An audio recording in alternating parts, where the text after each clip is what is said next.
So this is the first conversation that we're going to have around living your values. I've got some slides prepared for you, but before we dive into any slides and any kind of training and workshop kind of stuff, I want to go through a little bit of an experiment with you guys. If you were going to take this as seriously as you possibly could, if you were going to truly put everything you've got into this 90 minutes together, how would you show up? I'm going to tell you one thing that I would hope that you'd show up. I'd hope you'd show up engaged. Is that a good place to start? That's what I was nobody's muted right now, so we don't have a lot of background noise, but how would you show up if you were going to get the most out of this experience? I would say probably prepared with some ideas of what you're hoping to achieve. Okay. I love that.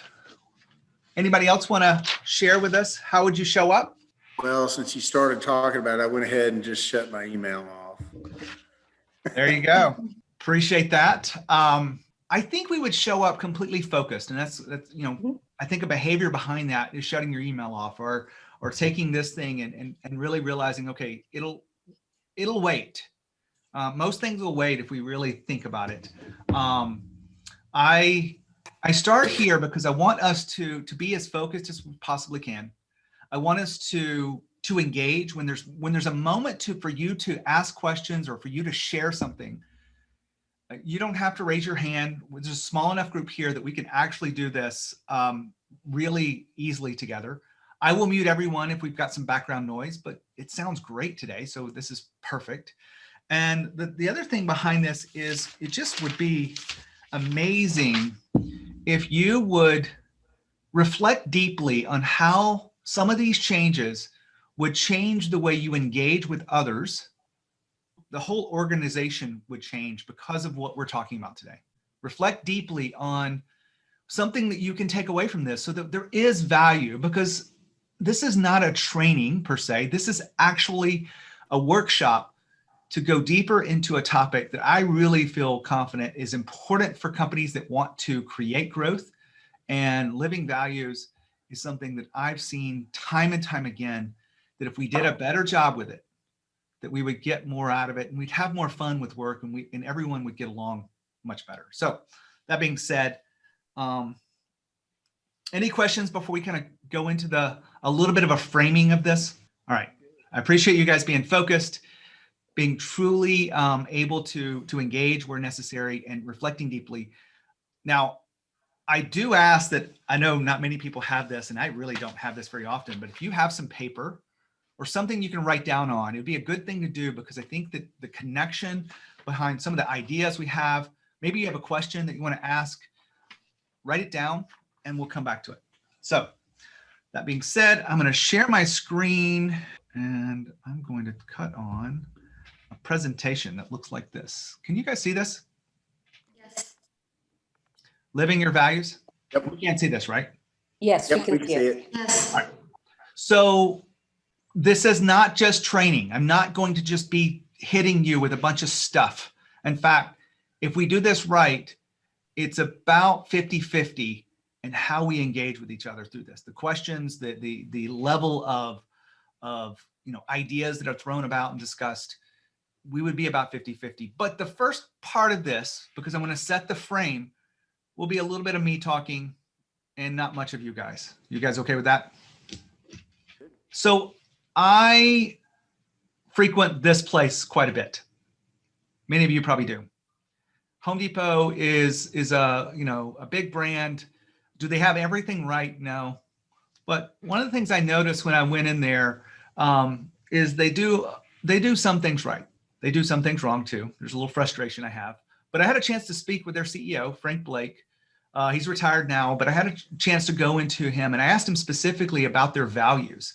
And one of the things that they do, I actually took this picture. This is the values that they put on the wall of one of their buildings, one of their stores, and it's right outside the bathrooms. If you go to any Home Depot, you will see this. Has anybody ever seen this before? I don't think I've noticed it. I haven't either. Now, Nana, I know maybe you've never been in a Home Depot because she lives in New York, guys. I don't know. I've been there, but I haven't seen this before. Okay, so It's right outside the bathrooms. Now, it's not because it's the bathrooms, because that's where the break room is. They want people to see this on a consistent basis.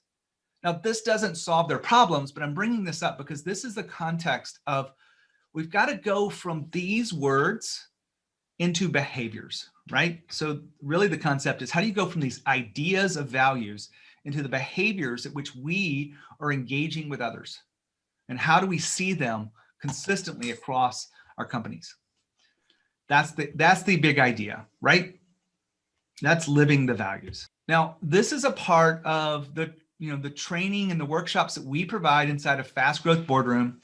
And I'm zooming out a little bit because I want you to have context to why I'm doing this workshop. Some of you guys are members of this. Some of you guys are invited guests because either your clients, your bosses are part of what we're doing, or you were just invited as special guest. But we are here to help you be the best leaders possible in Fast Growth Boardroom, to help you understand some of the context around leadership and around culture and around people, help you create predictable growth, create a better place for people to work. And this is just one of the trainings that we provide around that. I wanted to put some context around it because it's really important to understand what we're doing here. And when we talk about values, I want to look at two different scenarios. Now, some of you guys might be too young to understand this, but does anyone not know who Enron is? But I remember Enron. we remember Enron, right? Mhm. They did one of the most elaborate cover-ups inside of financial, malfeasance and whatever words go with this, that really hard to understand how they would get away with that across the organization. But here's what I believe around this. They got away with it because no one was willing to speak up. No one had the courage. And really, they did not create a space where they were living their values.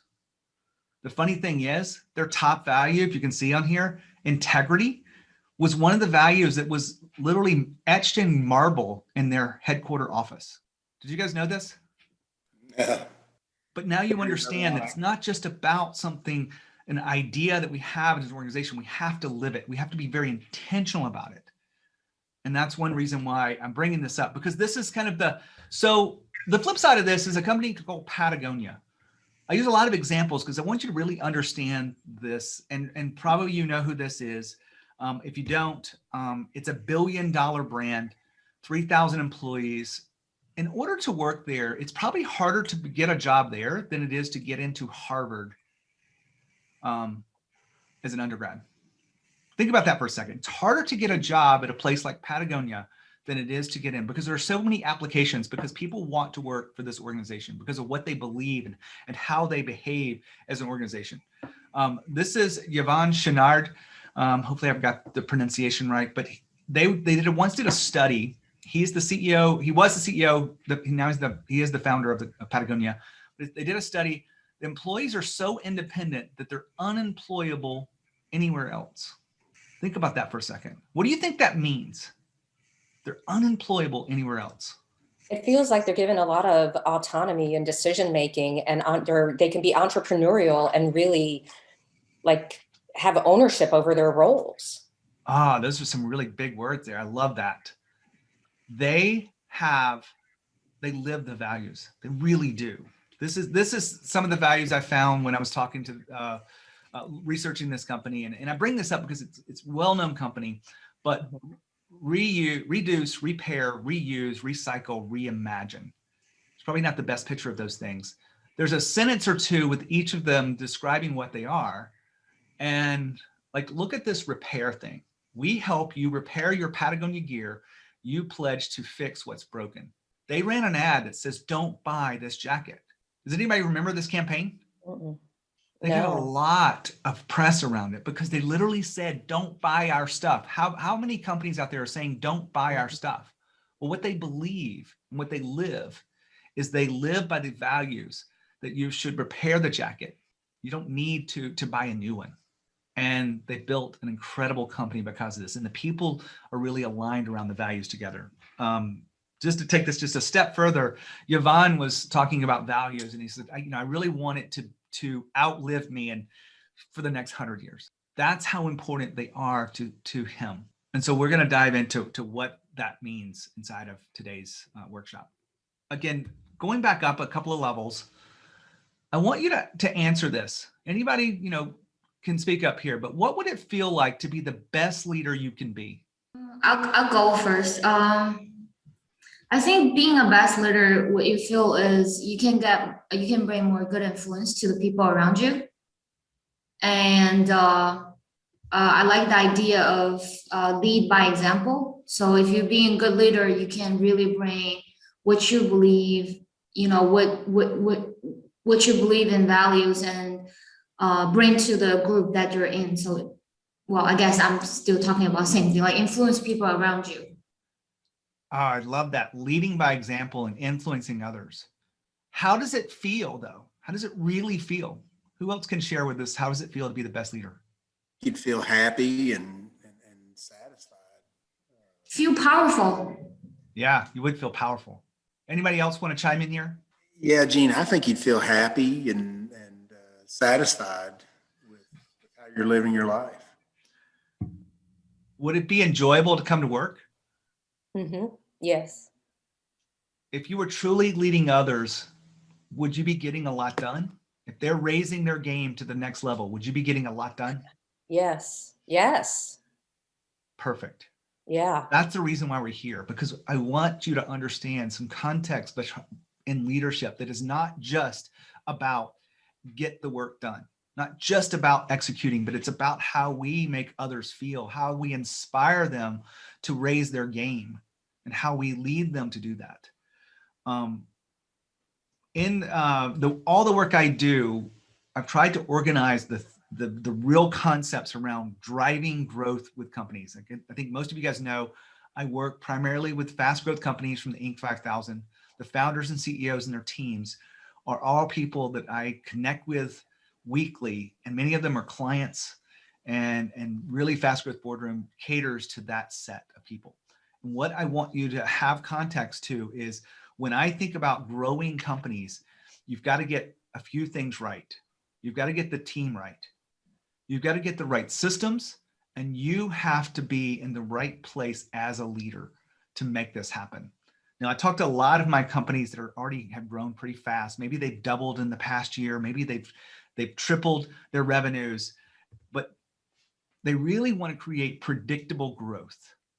And so when I think about this, I call this the predictable growth model. You've got to understand how all these things fit together.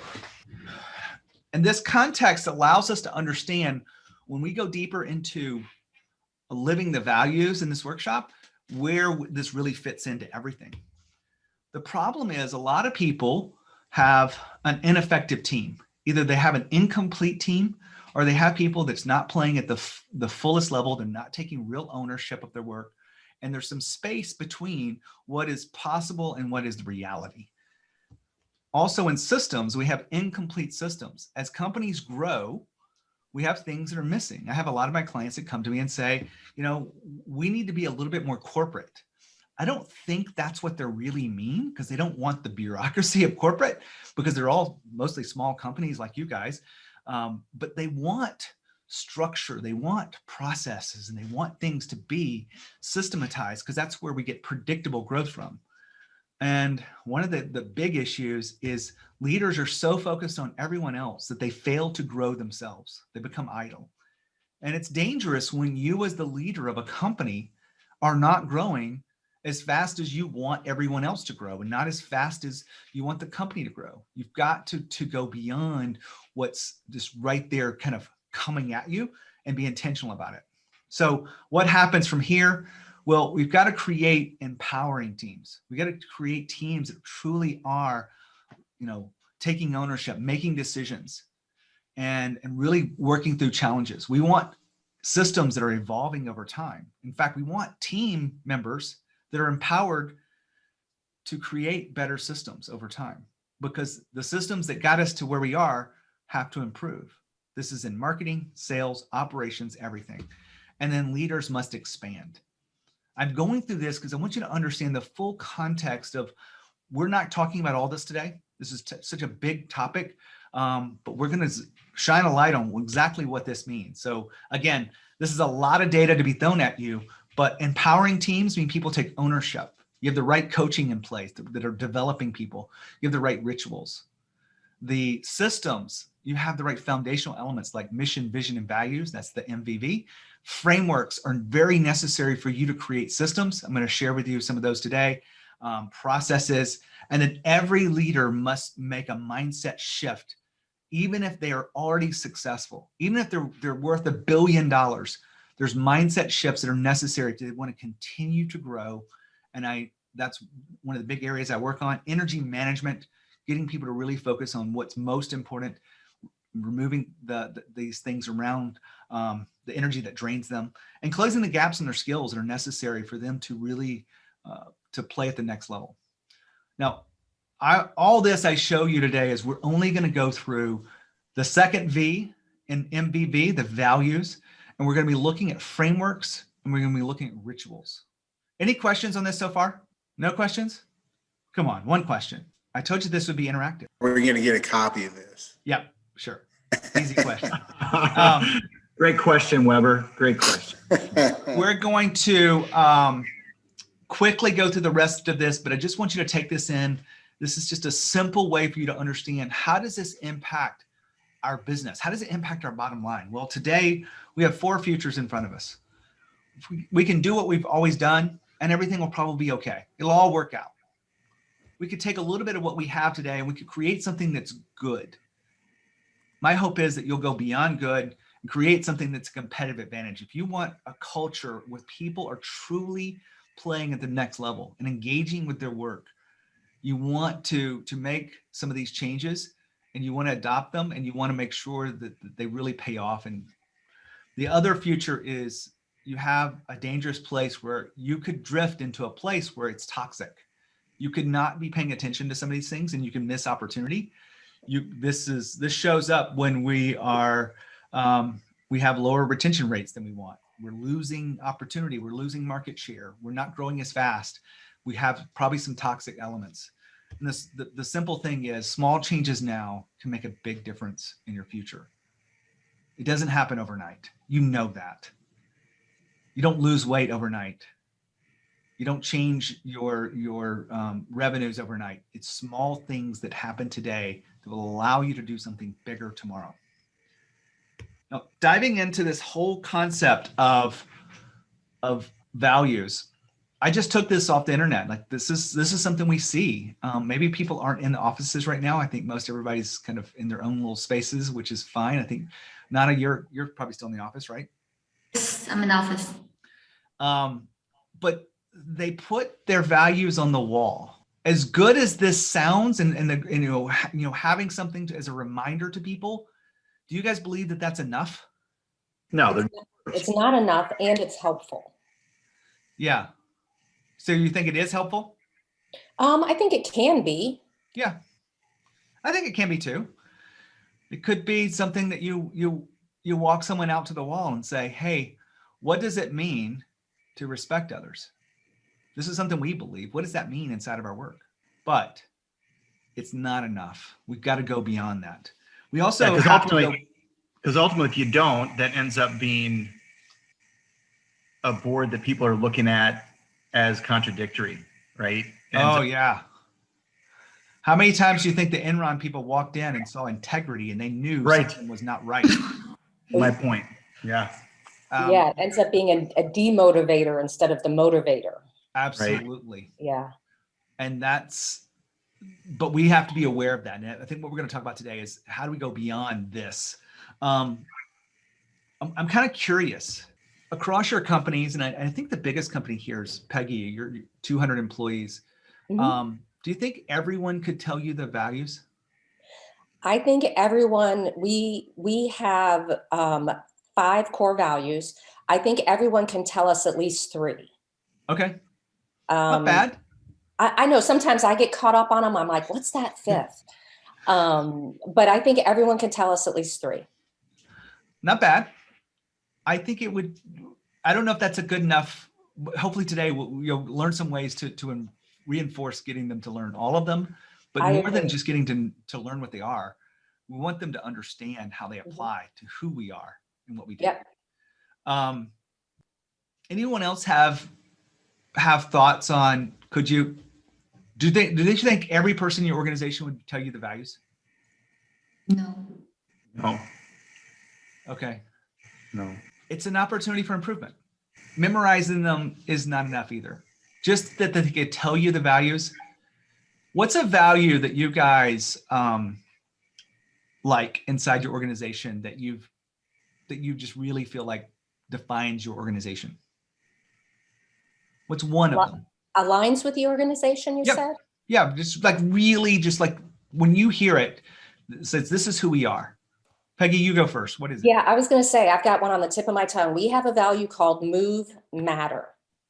Okay. And it is the toughest value for me to live every day because I'm a perfectionist, and yet it is who we are. We make decisions, we move forward. You can always pivot. You can, sometimes walk back from things, but we move, we matter. We don't have analysis paralysis.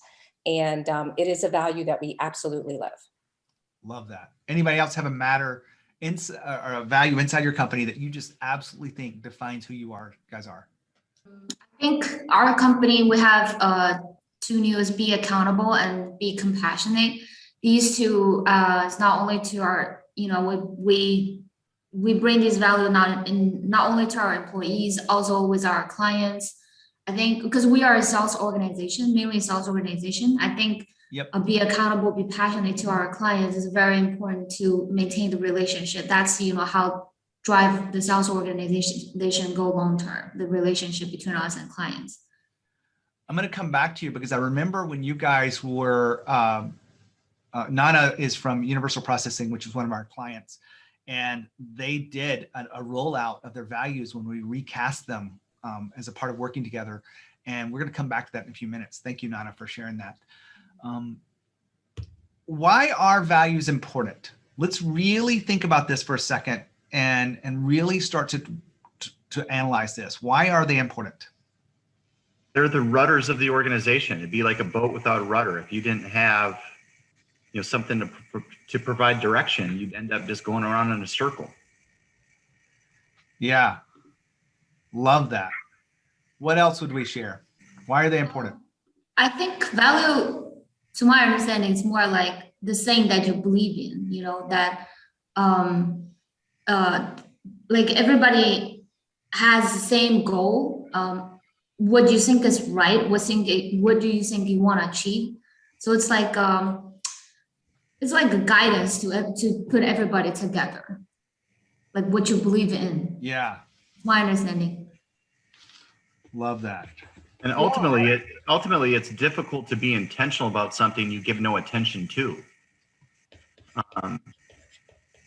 So if it's not front and center, you're not providing attention to it, and then you certainly can't be intentional on that attention. I haven't heard it phrased like that, and forgive my handwriting, but I wanted you guys to experience this together. I don't know if you're writing along with me. One of the biggest reasons why I want you to live your values is because it helps us make decisions. When you're not in the room, when the founder's not in the room, how do you expect people to make decisions? If they can replay back in their mind what a value is, like move and matter, then they understand we've got to move quickly. And Peggy shared, she's a perfectionist at heart, but you have to keep reminding yourself, we're going to move forward no matter what. Right, Peggy? Yes. I love the fact that you guys are sharing this with us, and I wanted just to just kind of take a moment here. Is there any other reason why you think that we should be living the values? Something we've missed? Well, I think they're almost at the heart of the employee experience as well. It's the heart of who your company is. And I think we talk about rudders, but the values where I work, like I feel connected to those, and it helps me feel connected as a person to this larger organization and to the people I work with. I absolutely think that is beautiful. It is the heart of the employee experience. Yeah. You guys are doing better than I could have put this together. And this is the idea of making this a workshop, not a training, because I think we can all add pieces to this puzzle, and that's what we're going to do for the rest of this. I want to hit this home because I really think that one of the things I've seen why this is important is you call it the guardrail or the rudder. I actually think values are a guardrail. Got to spell it right. They provide insight to how we are supposed to make those decisions.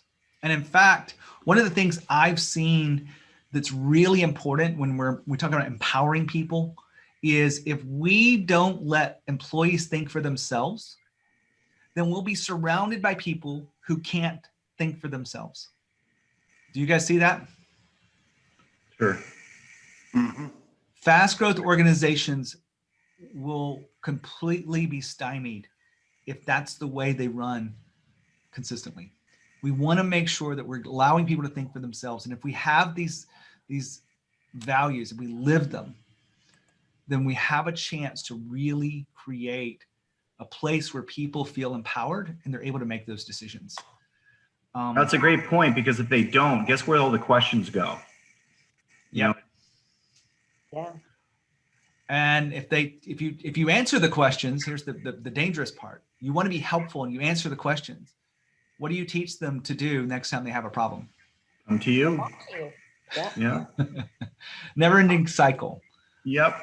And if you have a value that allows them to really push beyond that and figure things out for themselves, then you can point to that value inside that conversation and say, okay, good. We could talk about the answer and what to do next, but let's back up a second. Let's take a moment and look at the values of the company and what do you think we could do next? Does that make sense? Mhm. I had a chance to have some really famous people on the podcast before. So Growth Think Tank, if you haven't listened to the podcast, some of the people that are in here have been on the podcast before. But I had a chance to talk with Seth Godin. If you're in the marketing world, you probably know who Seth Godin is. Oh, goodness. He wrote Purple Cow and Yeah. Permission-Based Marketing, and he's got 18 bestsellers as far as I know. And every one of them is just incredible. And I had a chance to talk to him about leadership. And he said this to me, and it sticks with me today because he said, if I have to tell you what to do, I can always find someone cheaper to do it. That's a write her down, right? Uh-huh. If I have to tell you what to do, I can always find someone cheaper to do it. I'm not saying use that inside of your conversations with someone who comes to you with a problem, but I want you to think about that. If you always tell them what to do, you're missing that opportunity. Kylie, is this resonating with you? You're being quiet. Are you still here? I'm writing the book suggestions in the podcast down right now. Okay. So, and I'm not suggesting those books because those books are really not much about what we're talking about today. Seth Godin is just a profound thinker, and he says really interesting things. And that was just something that podcast episode, I think, go back to that before I would read his books. Let me ask you guys, we were talking about why it's important, but I want to kind of make a very distinction. What are some of the mistakes that happen when we think about values? What are those mistakes? And there could be more than 3, but let's just get 3 out here. Maybe you establish a value only because it's flowery. It doesn't mean anything. It's just a cliche or a catchword. You think that's what every other organization is doing. So let's implement the same value because it sounds good. Yeah, love that. Or your employees just don't know what they mean. Yep. I'm going to write that down here. Employees don't know.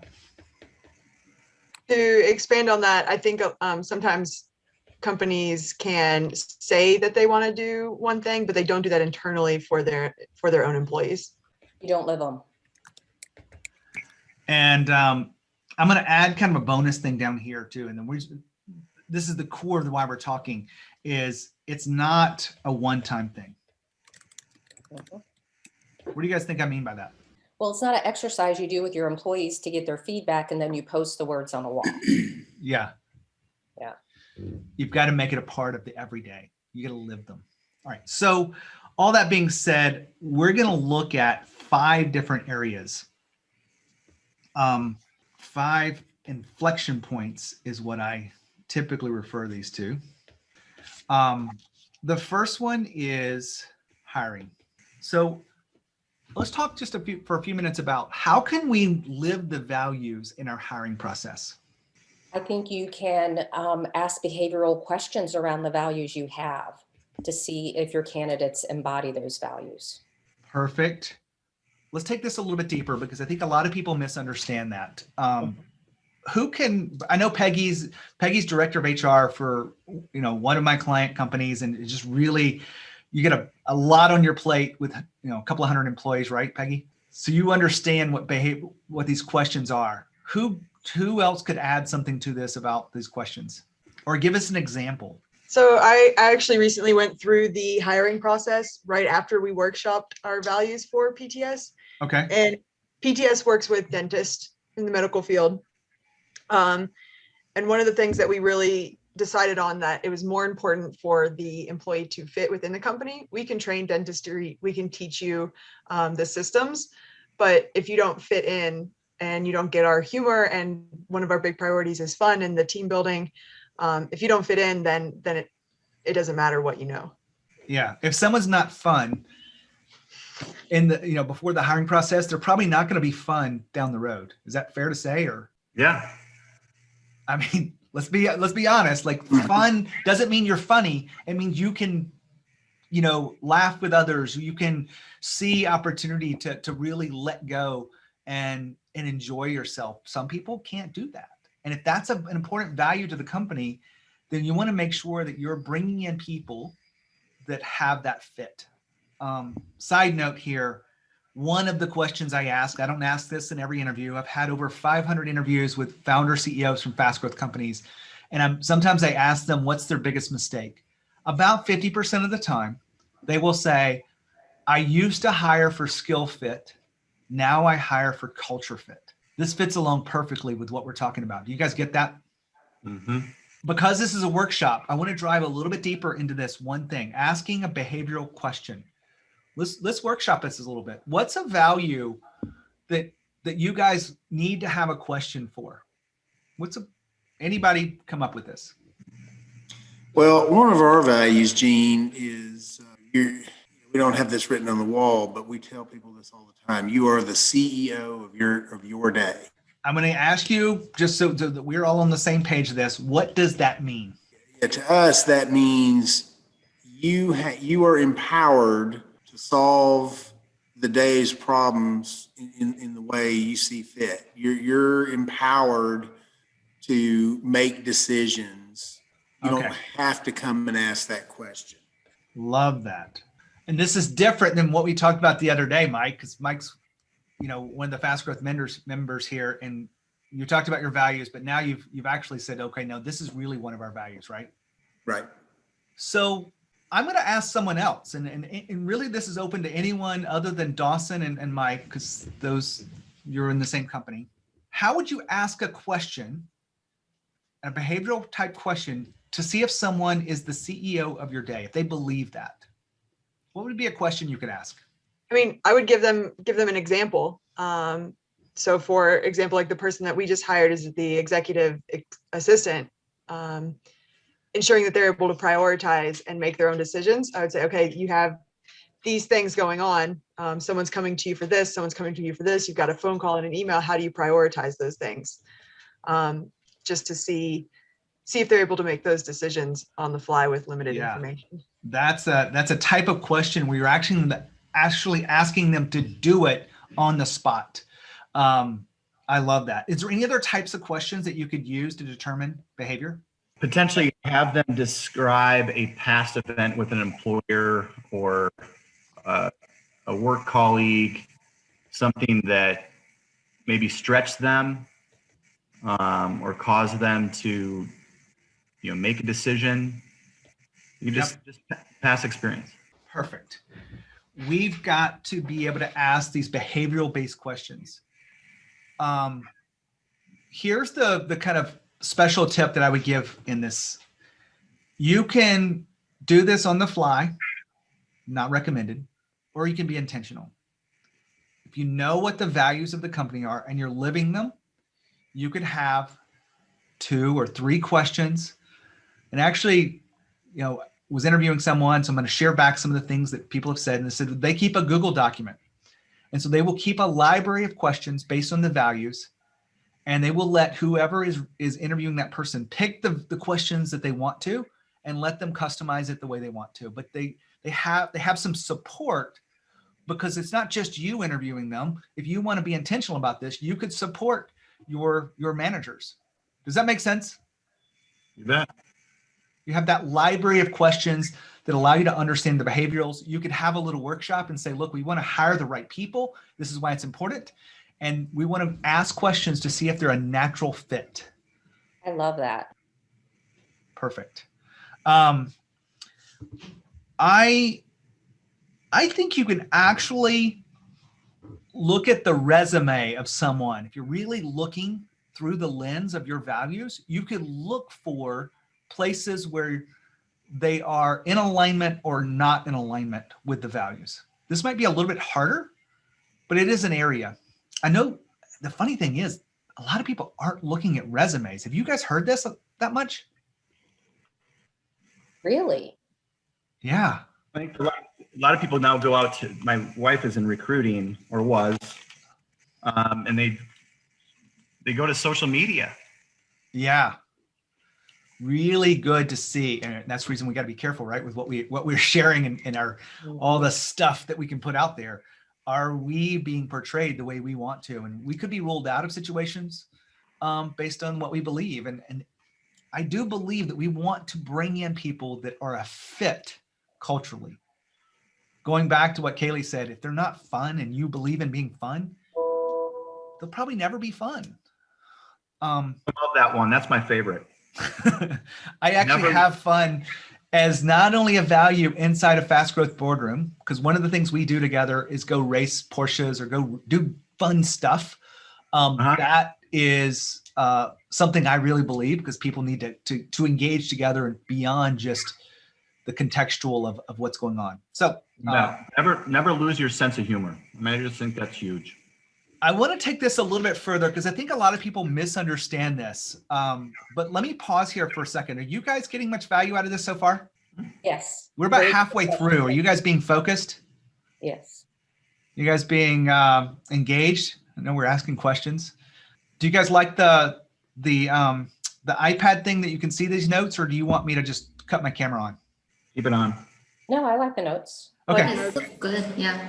Good. This is good. Yep. All right. So here's what I want to do. I want to do a little exercise, because I think this is really interesting.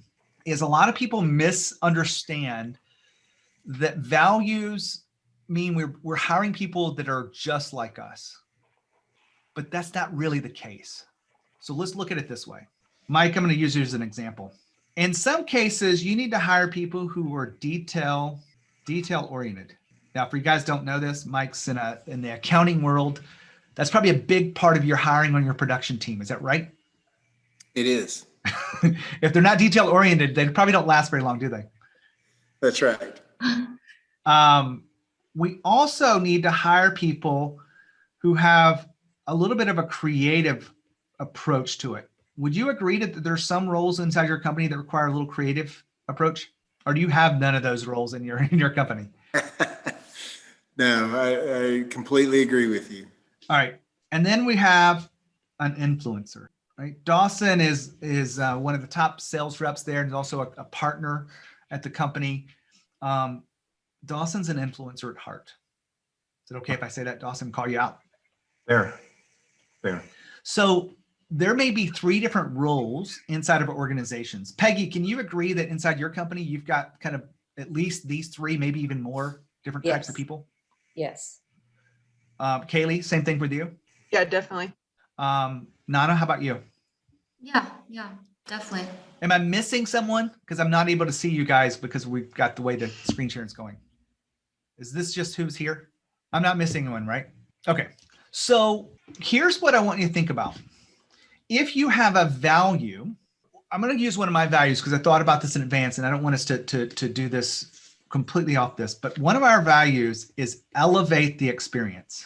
One example of this is most people who do a podcast invite people to come on the show and they don't tell you much about it. You just show up and then they try to figure out what you're going to talk about.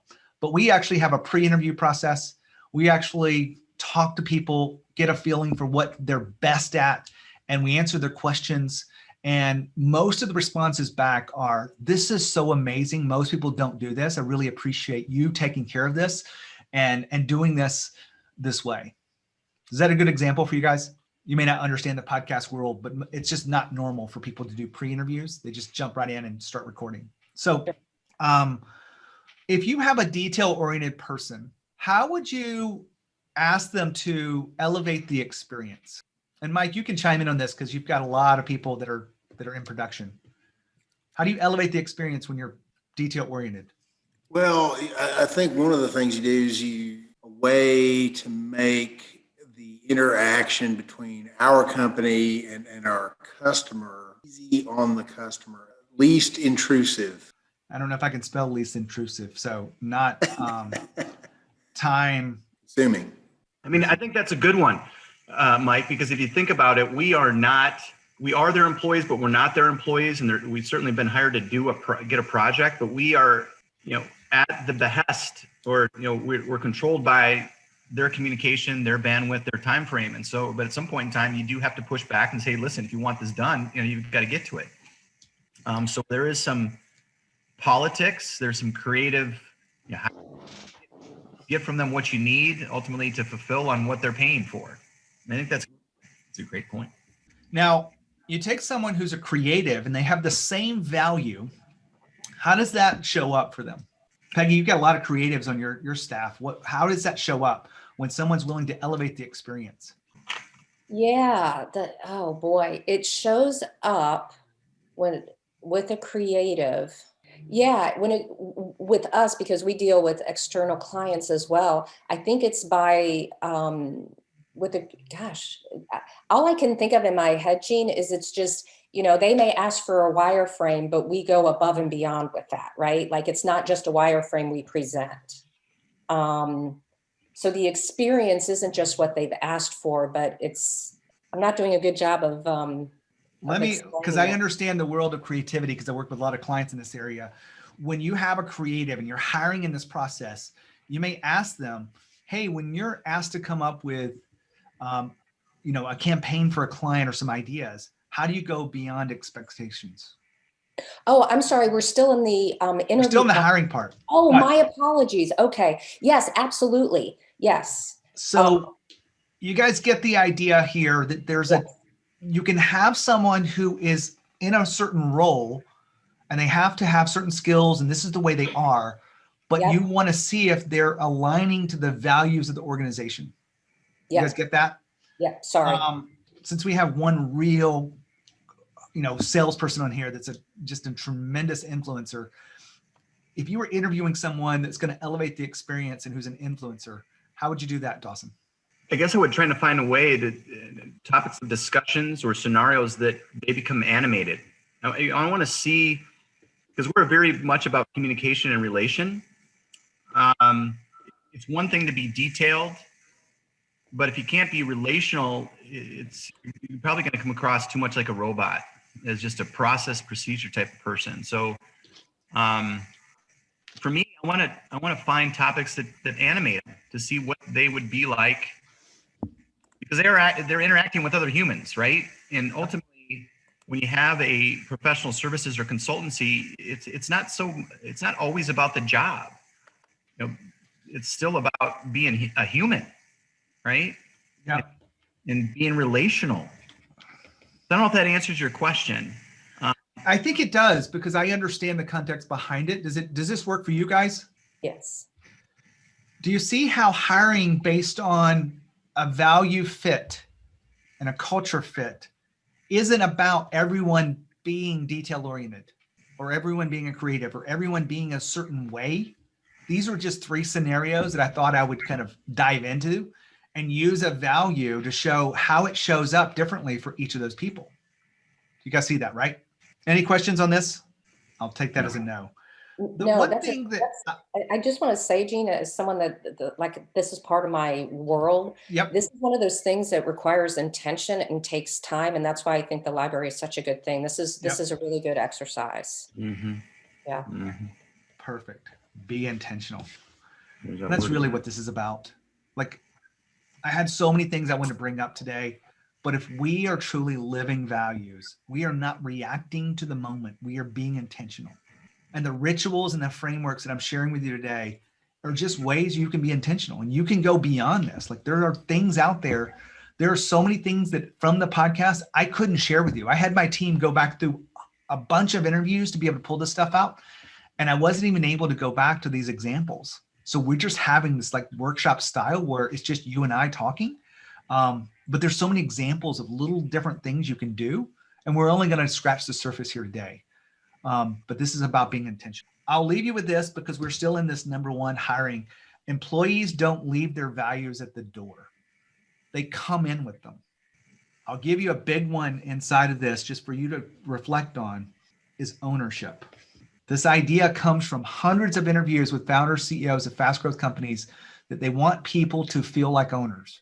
The example that Mike gave us about, everyone being the CEO right up here. You are the CEO of your day. That's about being empowered and solving problems, making decisions.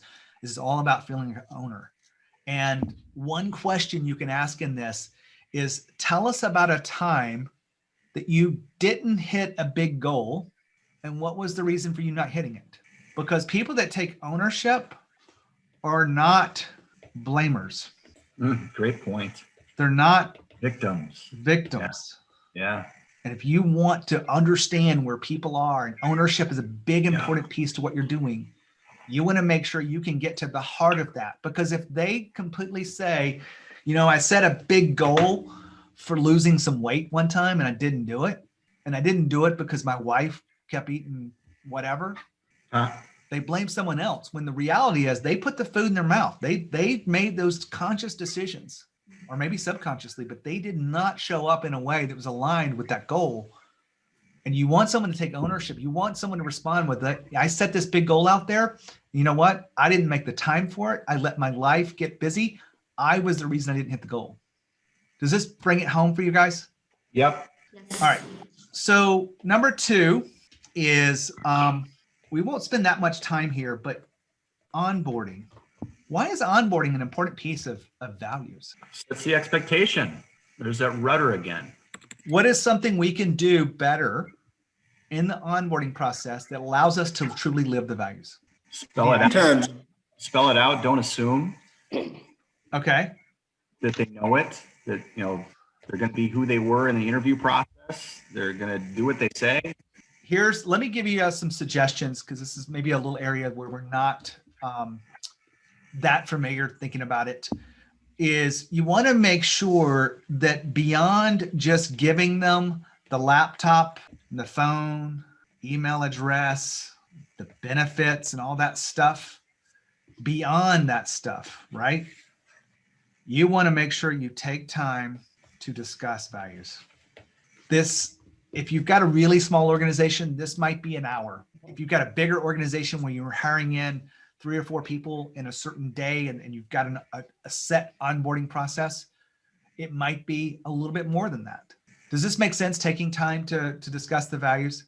it does. I think we analyze the values and try and determine if the person has the characteristics. So Once they're on board, we don't really dive deeper into. This is what I'm putting a spotlight on for you, because if you really think about this, you can take time to discuss the values, right? Discuss each one. You can bring in examples. If you really want to take this a little bit further, you might even bring in employees that have demonstrated, right, their behaviors are aligned with this, and let them share their ideas and even a story. Does this make sense? Yes.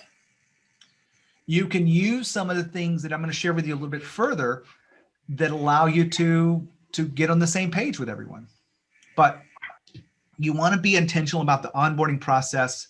Here's what I would ask you to do if we were really being direct around this, you wanted to live them out, is reimagine onboarding. Reimagine it so that it's the best it could be. Here's the one thing I would, if you were really taking this to the next level, imagine what that person says when they go home and they either share this with their family, their spouse, their friend, their roommate, whatever it is. What would they say about your onboarding process? Would they say, got my laptop, got my phone, I'm good? I got to meet some great people today. I learned a lot about that company and what they stand for. I'm Yeah, excited for tomorrow. I'm excited for tomorrow. Yeah. I'm excited for tomorrow. If that's the thought you want to leave them, how would you reimagine the onboarding process? Mhm. If you believe in fun, would you organize something that's fun for that first day? Doesn't have to be a big thing. We're not talking about spending a lot of money. We're talking about just being intentional about how we show up for them. If you believe in elevating the experience and that's a part of your value, would you not elevate the experience of that onboarding process? Here's one example from the reason I do these interviews is to get so many examples, but somewhere in the interview process, they figure out what their favorite cookie is. I don't know how they do this exactly without it being so, on the nose, but when they show up for the first day, they have cookies for them, their Oh, favorite cookie. that's amazing. Yeah. Or favorite treat. Doesn't have to be a cookie. Mhm. Another guest actually said, in order for people to get to know each other, one of the things that they do in the onboarding experience is they said, we want you to cook your favorite cookie for everybody in the office. And so that everyone will come to your desk and get a cookie and you guys can chat for a few minutes. Mhm. Cool. So you cook your favorite cookie. That's a different idea, right? Mhm. Do you guys see that you can be intentional about this and take it to the next level? Is this helping you guys? I'm excited for tomorrow, Gene. All right. We've got number 3 here. We've got leading. These are inflection points, 5 inflection points. How do you lead people so that they are living the values? What are your ideas? Well, I think there's got to be an intentional, driven, regular effort to do it. Yep. A lot of times we just let things go. If the work is getting done, if the clients are happy, we tend to not pay as much attention to those employees that accomplishing those goals, but they need coaching. I write down here because I'm trying to understand what you're saying, but you want to not make excuses. Mm-hmm. I say this phrase a lot inside of my coaching because I want leaders to really understand this one thing, and it's this. I'm going to put it in red. You get what you tolerate. Mhm. Does anyone know how this really plays out in our life, especially in leadership? If you accept excuses for work's not done, then that's what you'll get. If you don't reinforce the behaviors and the values on a regular basis, like I have a leader who calls out, will send an email, thanks for showing there's no I in team by stepping up and doing this. Like specifically calls out the values when they are when they're praising them for the work they've done and things they do. And again, it's more for behaviors than the accomplishments. So if you're, I guess I just said the opposite of what you mean, but if Because they're not tolerating it, right? Right. They're reinforcing this. So Yeah. one of the things we have to be, as leaders, have to be really intentional about is how can we create experiences that allow us to reinforce the values and not tolerate people getting out of alignment with it. One way to do that, and this is what I was talking about from a framework standpoint, is I call this the CB framework because it's contrasting behaviors. We're running close to we're going a little bit slower than I wanted to today, which is good. I think we're getting into the heart of this. but I'm going to walk us through this very quickly. Give us a value that you guys want to walk through on this. And I need someone to go really fast. Create positive energy. Create positive energy. Okay. I need at least 2 ways that we can be, that is aligned with this. What are behaviors that are aligned with creating positive energy? Bringing a solution to a problem instead of just a problem. Bring a solution. Perfect. Give me another behavior that's aligned with this. Maybe pitching in to solve a problem that's not yours. Perfect. Now, there's a flip side to this, right? Not aligned. What would we see if we are not bringing positive energy? Complaining about the problem over and over instead of coming with solutions. Yeah. What else would we see? Kaylee or Nana, what would we see? Oh, I was saying blaming other people, like point fingers to other people. Yeah. Let me pause right here for a second. This is a framework called the CB framework. Very simple. Contrasting behaviors. Imagine taking someone that you need to lead to a next level. You can do this in one-on-one conversations. You can do this in small groups or bigger groups and say, hey, let's all get on the same page here. What are the aligned behaviors for this value? And what are the things that are not aligned? Do you see how this creates a conversation that allows people to live the values? Yes. Another tool that I use inside of this is just to go a little bit deeper with this. And I call this the sunburst or the sun diagram. When you were a small child, you drew suns that look like this, right? Pretty simple. Give me a value, something else besides creating positive energy. Kaylee, what's one of your values that we could talk about? We talk a lot about being ambitious self-starters. We're still working on our exact values, but Okay. that's some of the words that we workshopped. All right, let's help her with this a little bit. And this is an exercise exactly the way I would deliver it with a team. If we're being self-starters, what are the things we see across the organization? So you guys just pitch me a few things, short things, little phrases. Take initiative. What else would we see? Ambition. What else would we see? Everybody be a part of this. Caring. Perfect. There's no wrong answer to this. I mean, I guess we could rephrase things. And I've used this with, I know I use this with Nana. I don't know if I've used this with everyone else, but give me a couple of more. Decisive. Anything else? Tenacity. Repeat that. Tenacity. What does that mean? Sorry, can I ask what's that word mean? Tenacity means willing to push past the challenges. It's almost like resilient. I love the fact that you're willing to ask that, Nana, because Nana is Chinese. Your nationality is Chinese, so but English is your second language, right? Yes, second language. And she's incredible. She's the CFO of a growing company, and just the courage to ask something like that is just. I love the fact that you're able to do that.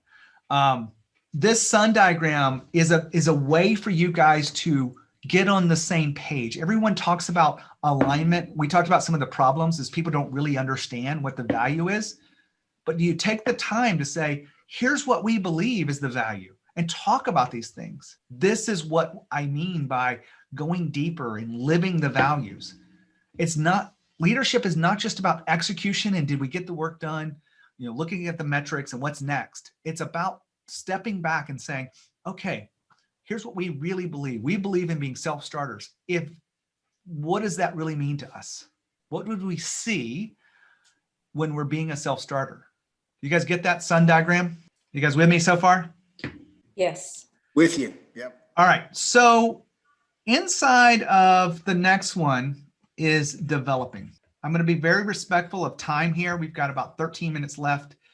We're really coming to the end of this. There's only 5 of these inflection points. But let me just kind of give you guys a little taste of this so that we can speed through that. Is that okay? Yes. I really love the fact that we're engaging and really talking about this, but I want to make sure that you walk away with a full picture of this and just some ideas that you can move to the next level. So if you're really developing your people, then you want to make sure that they are consistently getting a feel for what's going on inside the organization through the values. There are 3 areas that I really think that you can pay attention to. There are probably more behind this, but inside meetings, we can do something that allows us to live the values. A couple of examples. One of them is shout outs. So I have a client of mine who talked about, creating and crafting values and wanted to make sure that we're going to live them. And I gave them this idea. At the start of every team meeting, they take 3 to 4 minutes and they take one of the values and they discuss it. And they're really looking for a shout out. Who is representing or demonstrating this value? Does that make sense? So 3-4 minutes, shout out. It's really peer-to-peer recognition. Do you guys see that? You guys with me? Yes. And so you want to make sure that you are consistently doing this. I have another client of mine who did this at the executive team level. They literally, I know everything's busy. It's a 45-minute meeting, and they go in and they spend 3 or 4 minutes and saying, who on your team is demonstrating our values? And they share these stories, and they might share 1 or 2. Do you see the power of that, to do it on a consistent basis? Another way to do this is to recognize, and I know that is a recognition thing, but that's specifically in meetings. You can have Slack channels or other tools that you use for Messenger or WeChat, whatever it is, where you talk about that. I had one client talk about, they had 4 values. Every quarter, they really go deep into it. Full 3 months of talking about one value and demonstrating that and having workshops around those values. Slack channels is just another way to do this. You can change this by week. However it works for you and your organization. Push past your thinking of it won't work and just figure out ways that we can share images or maybe even stories of something that people are doing. Peer-to-peer recognition really does mean something, not just to individuals, but leaders notice that and others want to be recognized. And so they're showing up in different ways. Another area behind this is rewards. Most everything we've talked about has been free, but if you rewarded people for knowing the values, it's a good, fun thing you can do. You can give away gift cards. You can give away cash. You can give away time off, whatever it is. Make it fun. Don't make it too competitive per se, but it would make people want to realize what they are. You can also recognize people through different types of awards and different types of things are really doing this. One of the clients that I had, or one of the people I interviewed, said 50% of their bonus each year was tied to one value. And I thought it was such an important value that I made it one of our values in our company. But it's do it. Oh, no, let me back up. Get it done. Do it right. 50% of one employee's value or across the entire organization is how do they rate on this one value? Do you guys think about that for a second? Rewards people, you reward people for doing the right things. This was very important to them. The depth behind this, and he gave me a story. He's like, we had a top sales rep who consistently quarter after quarter was killing it. Well, what happened was they reflected back on, they asked him to do a special presentation at one of the quarterly meetings, and he wasn't prepared for it. So someone else had to fill in for him. And so they warned him and said, look, next time we want you to do this presentation. And he's like, okay, fine. The next quarter, he did not do he didn't prepare again. He said, I was too busy making sales. That's what you want me to do. They thought about it and they talked about it. And they weren't willing to tolerate him not getting it done right, not truly participating the way they wanted him to. And they fired him. The top sales rep across the company, they fired him because of this. And they did this because he wasn't aligning to the full values. And what they realized, he wasn't really the top rep. He was actually cutting corners and making promises. And they didn't find that until they actually let them go. So if you really want to develop people, you want to make sure You're consistent about this. The other inflection point as we wrap up today's workshop is exiting. When you're letting people go, typically it's because they're not aligning to the values. Is that fair to say? You guys with me? Yeah, absolutely. That's the Yeah, a lot of main times reason. it's behavioral. So I want you to really think about what that means when you're planning for, I'm trying to get my camera back. When you're really looking at people, because there's way too many times we keep someone when we shouldn't. And we really want to make sure that we are not, that we're aligning the values consistently across the organization. I'm trying to cut off my share. It's not working for me. There it is. It's off. I can see you. Okay. So what we've really been talking about here is all these different inflection points. There's more things you can do it around and really living the values. We got just a few minutes left.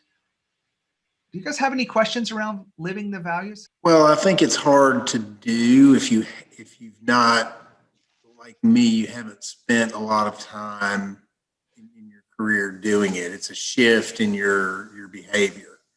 So I think that's the biggest challenge for me. You know, I'm not letting you off the hook here, but I know your background is accounting and you're the, co-founder of a fast growth company, but getting the right people and keeping the right people, critical to the success of your business. Fair?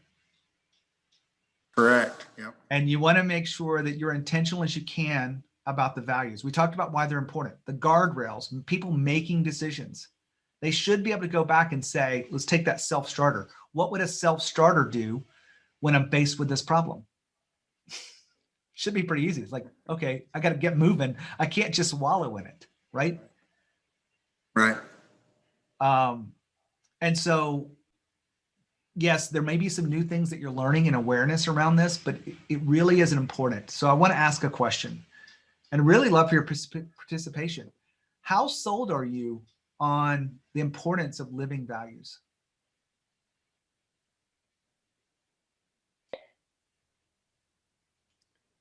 I'm totally sold on it. Okay. And how do I get others on my bandwagon? How do you think you get them on? I think you do it by example. I think you do it by showing the impact. I think you do it by modeling. For some business people, I don't know if there's some ROI to show around that, because everyone's got their own triggers, I guess. Let me ask you a question, and we have Mike, the accountant, on board here, and we have CFO over here, Nana. Does living the values affect the bottom line? Yes. It does.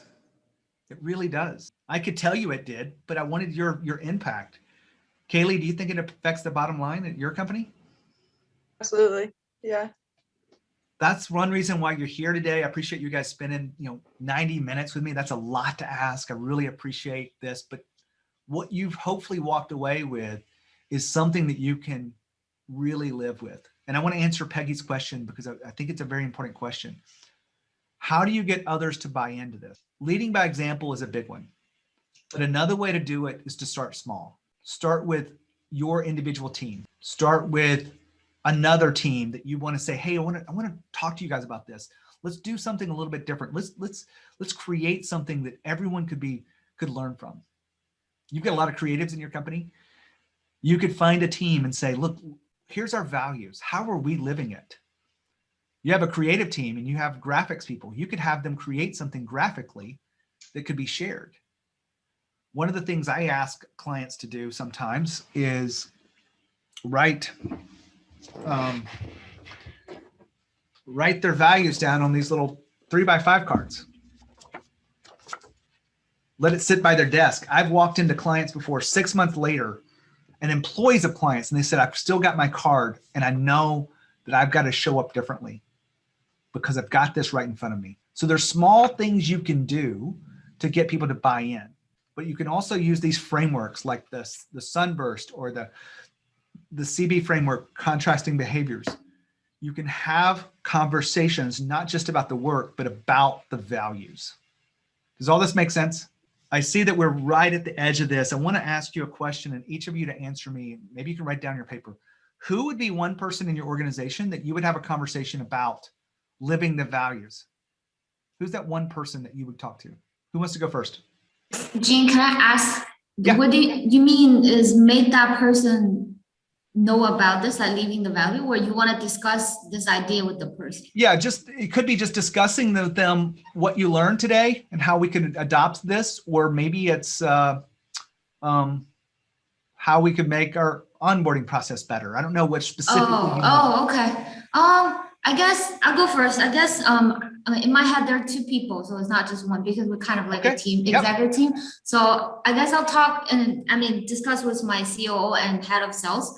In my opinion, it's what really hard is like the senior people, the executive team, we know the values and where we wanted to, implement the value to the whole company. But the hard part is it's really because we have so many like young kids employed, they just fresh graduated from school. And I feel like they don't really care about the value, they just want to have a job and they're more like self-development. So I want to discuss with my team and to see what we can do and how we can implement this value, really bring this to the whole company, the whole employee, make everybody want to, think the same way that we think.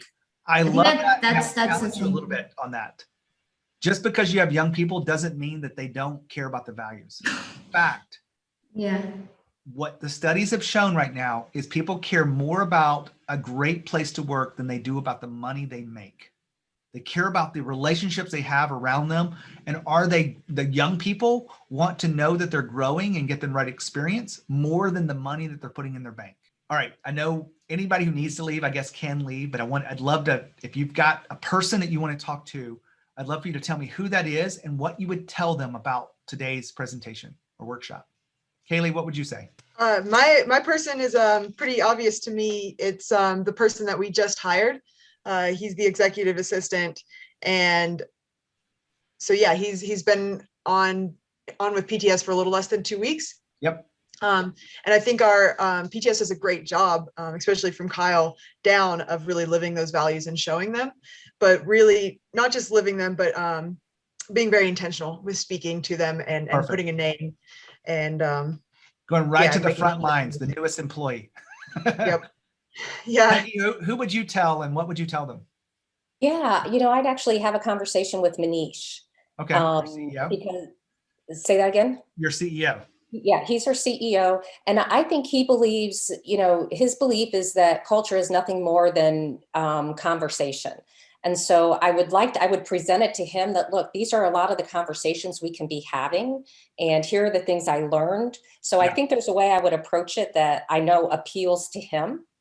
But I think it's important to really make sure we're continuing to deepen what we're doing around culture and values. Perfect. Mike, you could cheat and say, I'm going to tell Dawson, but Dawson's already.